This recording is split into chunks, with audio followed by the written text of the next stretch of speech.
pembalap Casey Stoner dinilai memiliki talenta yang spesial dan berbeda dengan para legenda lainnya. Casey Stoner memang tak memiliki gelar sebanyak Valentino Rossi dan Marc Marquez, tapi tetap menjadi legenda yang banyak dibicarakan. Menurut Andrea Dovizioso, hal itu karena Stoner merupakan sosok pembalap dengan talenta spesial yang tak bisa ditiru. Pada hari-hari ketika ia sedang bagus, ia bisa mengalahkan pembalap manapun. Dia memiliki bakat yang istimewa. Jika Anda mencoba menirunya tidak akan berhasil. Stoner adalah sesuatu yang sudah ada sejak lahir. Selain menyatakan bahwa Stoner merupakan pembalap yang spesial, Dovizioso mengakui bahwa bersaing di era para legenda seperti Valentino Rossi dan Stoner bukanlah hal mudah. Dovizioso pun menyatakan bahwa setiap pembalap memiliki keunggulannya masing-masing. Jika Stoner punya talenta spesial, Rossi menurutnya adalah pembalap paling komplit, sedangkan Marc Marquez memiliki kekuatan di berbagai aspek. Direktur KTM Motorsport, Pete Beirer, mengakui bahwa anomali performa Jack Miller adalah faktor utama yang membuat KTM memilih mendepaknya di MotoGP 2025. Beirer menyatakan bahwa pengalaman segudang Miller membuat RC16 lebih baik, tetapi justru dia sendiri yang sulit memanfaatkan keunggulannya. Pria asal Jerman ini menyatakan, pengalaman Miller di Ducati bersama sang kru chief, Christian Pupulin, membawa dampak positif yang masif ke KTM. Beirer menyatakan bahwa Miller dan Pupulin memotivasi KTM untuk melakukan eksplorasi lebih jauh dalam pengembangan motor RC16 sehingga lebih kompetitif. Pada awal musim 2023, Miller mampu tampil moncer, tetapi performanya anjlok pada paruh kedua musim. Kendala itu ternyata masih berlanjut pada paruh pertama musim ini. Beirer pun mengaku heran melihat Miller sulit memanfaatkan kemajuan yang justru ia hadirkan sendiri di KTM. Saya masih mengakuinya, Jack membuat motor kami lebih baik, tetapi tampaknya saat ini justru dia yang paling sedikit mendapatkan manfaatnya. Jadi, target kami untuk Asen adalah membawanya kembali ke jalan yang benar, pungkas Beirer. Tragedi menimpa dunia balapan sepeda motor. Lorenzo Somaschini, seorang pebalap muda berusia 9 tahun, harus kehilangan nyawanya setelah mengalami kecelakaan di sirkuit Interlagos, São Paulo, Brasil. Yang terjadi saat latihan bebas The Junior Cup, seri yang merupakan bagian dari balapan Brasil, kejuaraan Superbike.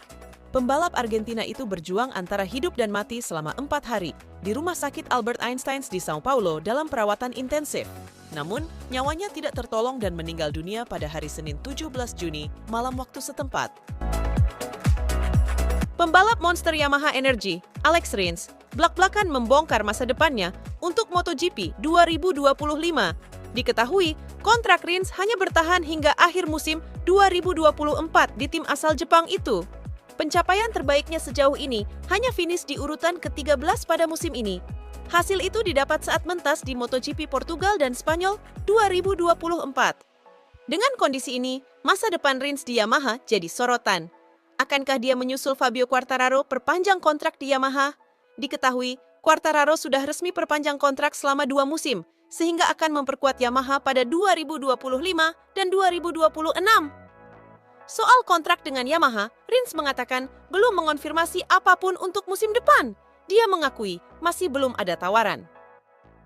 Kami masih harus berbicara dengan Yamaha, tapi belum ada pembicaraan apapun. Kita akan lihat bagaimana kelanjutannya, ujar Alex Rins dikutip dari Motosan. Dua ex-pembalap rival di MotoGP, Jorge Lorenzo dan Dani Pedrosa, akan segera kembali saling berhadapan.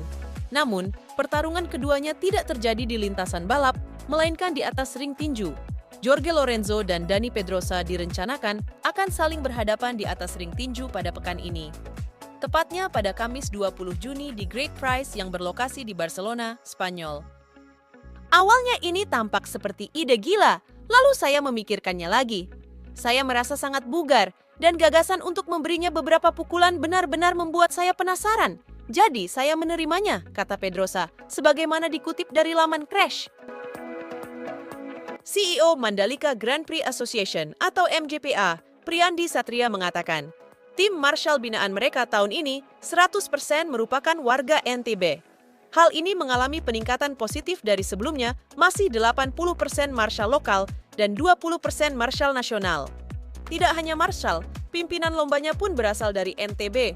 Priyandi bahkan mengaku telah mengirimnya untuk bersekolah di Prancis.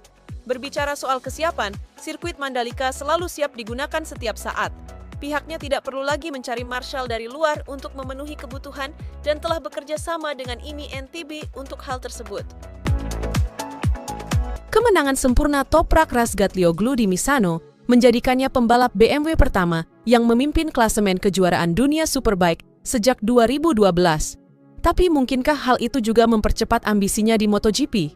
Sebelumnya pada awal tahun ini, rider asal Turki itu pernah mengungkapkan, "Jika saya memenangkan gelar dunia Superbike, saya bisa balapan di MotoGP pada 2026 dan saya tidak menutup kemungkinan." BMW juga dikabarkan serius mempertimbangkan untuk masuk ke MotoGP ketika peraturan teknis berubah menjadi mesin 850 cc pada 2027, membawa Toprak bersama mereka ke kelas utama akan menjadi skenario impian.